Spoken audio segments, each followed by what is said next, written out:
Nate G 219 to help it back and better here. Hope everybody's doing great. April Fool's Day, April 1st, you know what it is. Hope everybody's doing great, feeling blessed, being blessed, you know. Just don't wish any negative upon anybody right now. A lot of things are going good. As long as I keep them going good, things are going to get even better.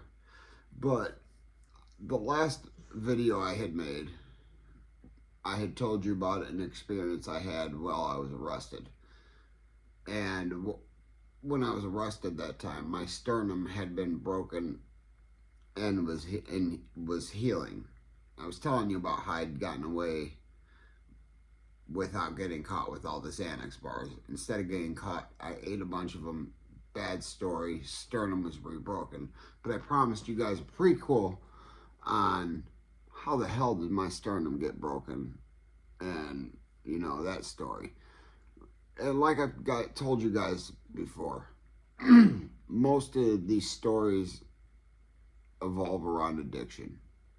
And gratefully, I've been off that shit for a while now. And a long while. I'm so proud of it, but that's besides the point. This has to do with during my partying, gangbanging addiction. This was prior to my heavy heroin addiction or heroin addiction at all. But I was popping pills.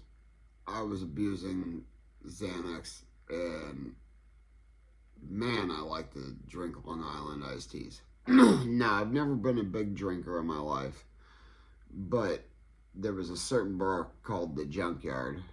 The JY was what it was called. Now it's called the Rusty Nail. It's just where you go if you want problems. If you want to get into a fight and go out and have a good time at the same time, that's where you're going. When I tell you guys I did some cage fighting and stuff like that, that's where it was. It was no sanctioned. I'm not a professional UFC fighter or anything. I'm not saying I'm a professional boxer, but I do know how to use my hands a little bit.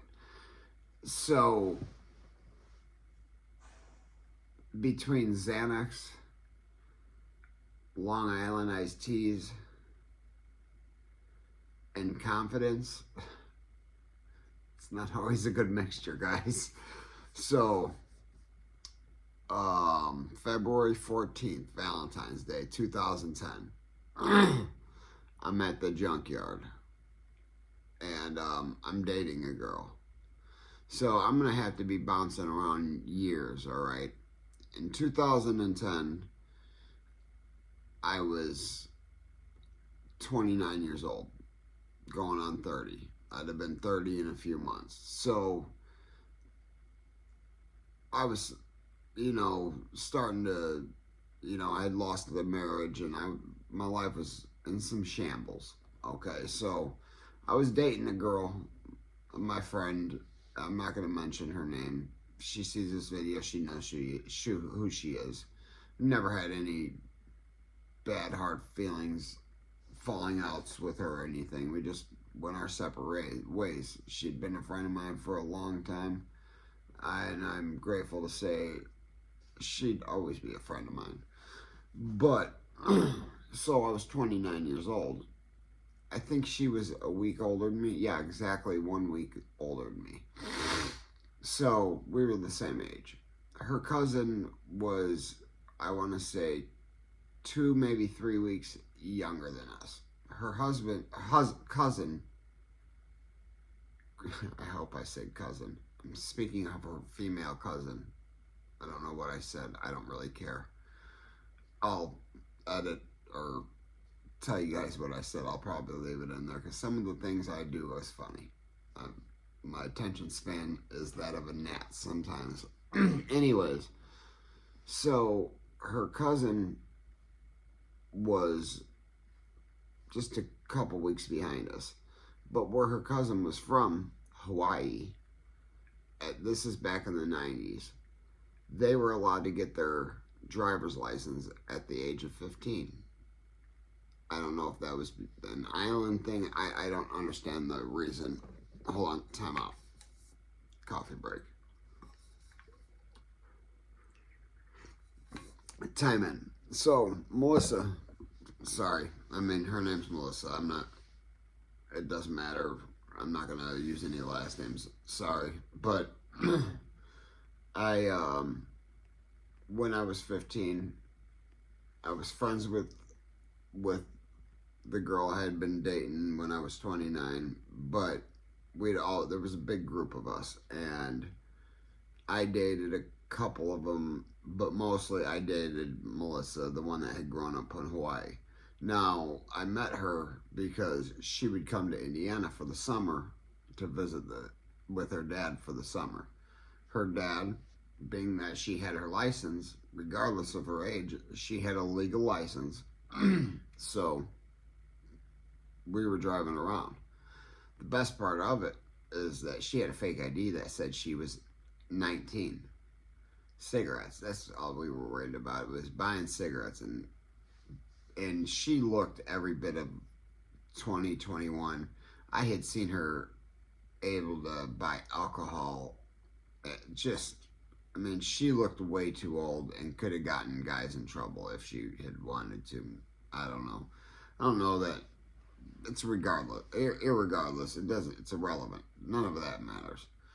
So, I dated Melissa. I slept with Melissa. She was my girlfriend when she came in to town for the summer or Christmas. You know, she was my fling when she was in town. This was our agreement. We were kids. I mean, it's not like we were going to marry each other. We knew that. So years later, I'm at that bar, and the girl I was with had just recently left her children's father, and you know he was also not a friend of mine. He's an acquaintance of mine. We're gonna just use first names. It doesn't matter. His name's Justin. And, you know, Justin had given me the blessings. So Justin was the girl I was dating's children's father. She had 2 boys. So I was there hanging out with the boys all the time, you know. I had ended up living with her for a little bit, but that has nothing to do with what I'm going to tell you. This is the prequel, remember, to the last story. This is how my sternum got broke, and you know, these are one of the stairways that took me straight to the hell I ended up in. Anyways, so Melissa, her husband was best friends with Justin. I'm gonna use her husband's name too. I'm gonna use his full name, James Conley Jr. You'll see why I'm using full names. Anyways, we had been on the phone talking. There was a lot of shit talking. He was angry because I was with the girl. He was mad that Justin wasn't with the girl, that she was with me. And, you know, in my head, you know, at 29, I still knew that I had slept with his wife before he did. And he kept calling and talking. And I couldn't get him. I said, come and fight. Let's come and fight. And the girl I'm dating's telling me he's gonna bring a bunch of people. I don't care. It's Long Island iced tea that night and Xanax night, and I'm feeling myself. So he's calling. I hang up the phone. He calls back. He says some more things, and I said, "That's why your wife, you fat mother." Yep. Hit him with that Tupac line. And click. I look over, the girl I'm dating, the look on her face was priceless. Just, did you really just say that to him? Yes, I did. So 10, maybe 15 minutes later, I see a van pull up and I see who's getting out of the van. I hadn't seen James Conley yet, but I did see a man named DJ Streeter. Started taking my necklaces off, my earrings. The girl I'm dating, "What are you doing?" I said, "I'm going out there to fight." She goes, "They're going to jump you." I said, "I know." Again, you know, Long Island iced teas and Xanax. It's a bad combination. I went out there. I remember 5 people in front of me. And I was told there were at least 6, maybe 7. I don't know. I say 4 or 5 people. But, again, my mind, I didn't see everything. So James Conley got in my face, started barking, and I swung. And I gave it my all. He started to fold, and I went back to swing again, and I started getting beat up from all sides. It ended with me sitting on my butt with my back against the car, like the car was the wall, and they were kicking me in the face, ribs, steel-toe boots. They broke ribs, cracked the jaw, knocked 2 teeth out. My nose was sideways. I mean, if you look closely, it's been some years, but there's a pretty good scar up there. They split me open pretty good. Broke my sternum, though. The ribs are horrible breaks. The sternum, I can't even describe the breaks I've had. I've got metal rods. I've broke a lot of things.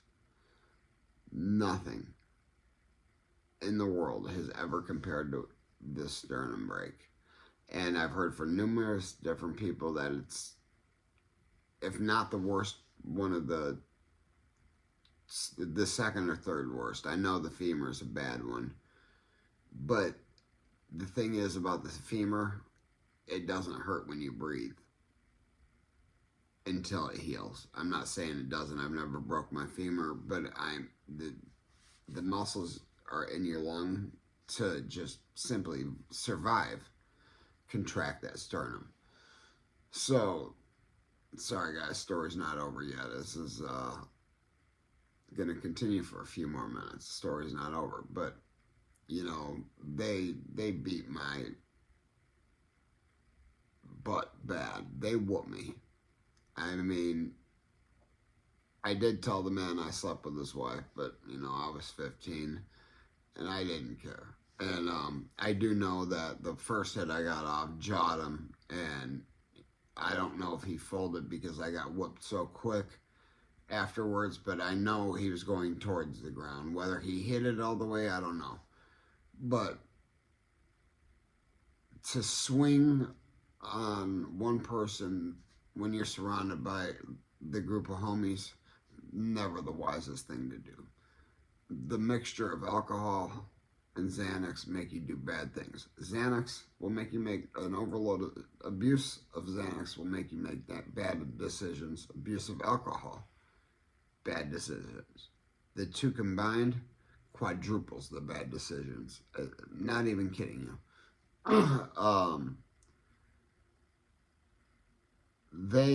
This happened in Portage, Indiana, which is in Porter County. Okay, so I just got jumped by quite a few people. I go into the bar, bartender hands me another Long Island iced tea like I need it, but I'm drinking it. And she gives me an ice rag, helps me clean up. They light a cigarette for me. I get the bearings together. And worst part about this, not the worst part, one of the worst parts about this is there were friends of mine that I had known. They were people I knew in the bar that had they been in my situation at all, 10 on 1. I don't care.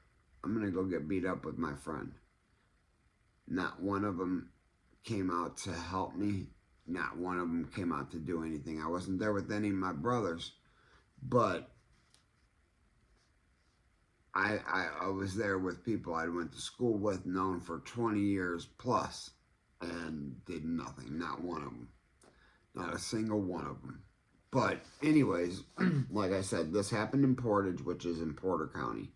Hobart, Indiana, next one of the next towns over, is in Lake County, Indiana. So they got wind that I was on the hunt. I was I was punk hunting. I was going to find the people and deal with the situation one by one. And I found out where James Conley lived and went to the house. Couldn't get anybody to come out of the house. I could see him looking out the window, flipping me off, and he called the cops. They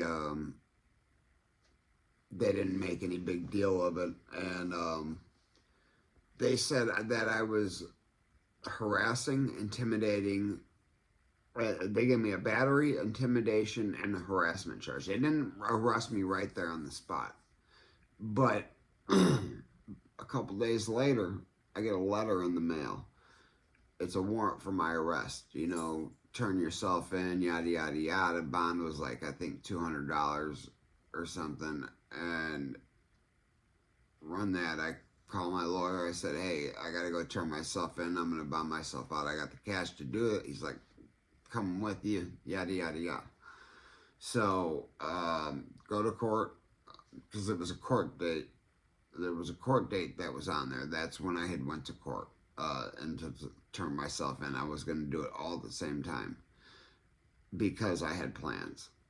And I filed a fast and speedy trial. They charged me with battery, intimidation, and harassment, when I was clearly the one that was battered.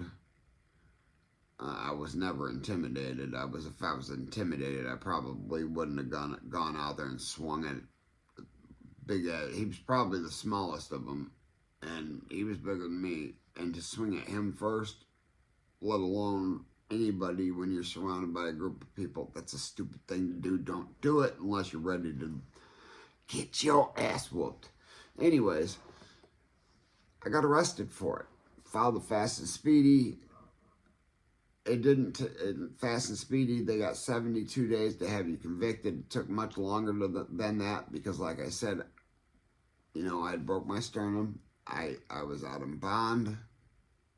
I believe I was out on another bond too, because I had gotten an OWI in the midst of everything. I don't remember exactly what happened when, because there were so many in such a close time. I would have to go look at the hard copies. They may be on here coming across your screen as you're listening. But yeah, that's the story. You know, James Conley, DJ Streeter, all the boys, all these dudes, they were part of this group. They called themselves the Crew. It was a motorcycle group. They didn't have anything on the Mob Squad, which is Maniacs on Bikes. That's what Mob stood for. They were like the dollar store version of the Mob Squad. And I'm not a biker gang guy, but them guys are punks, and they suck. And, you know, I'm local, 219. I'm still in the 219. Always, I'm not going to say I always will be in the 219, but I will always be from the 219. And there's a good chance that they're going to hear this video. They're going to hear about their names being dropped. Y'all know I got the paperwork. DJ Streeter said this. James Conley said that. There was a few other names, but those are the names I remember distinctly. It doesn't matter.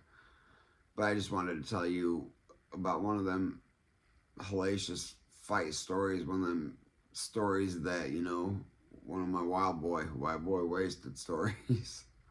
But, you know, it's not all funny, you know. Guys, I don't want to ever glorify drug abuse. I don't want to ever glorify going to prison, the fighting.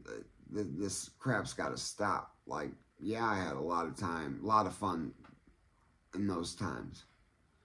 But the tragedies and losses I've incurred because of that are beyond any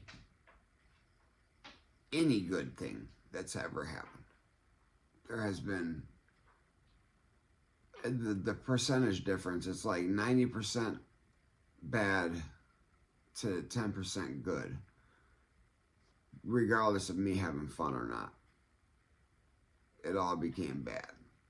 It was all just another stairway or hallway to the hell I had to get out of, the hell that I came back better from. But I did learn valuable lessons. Sometimes it takes those. Sometimes some people just don't do it. Love it. Wish I could have done. Wish I could have avoided everything and done that like that, but I didn't. It is what it is. So, but hey guys, if you want to support the channel, I'm trying to grow my subscribers. Hit that like and subscribe, please. If you want to help donate to the cause, I'm trying to get some better equipment, maybe get some real editing going on, computers. I'm going to get some interviews going. I've got a lot planned, and let's grow, let's blow. But if they ain't hating it, you ain't making it.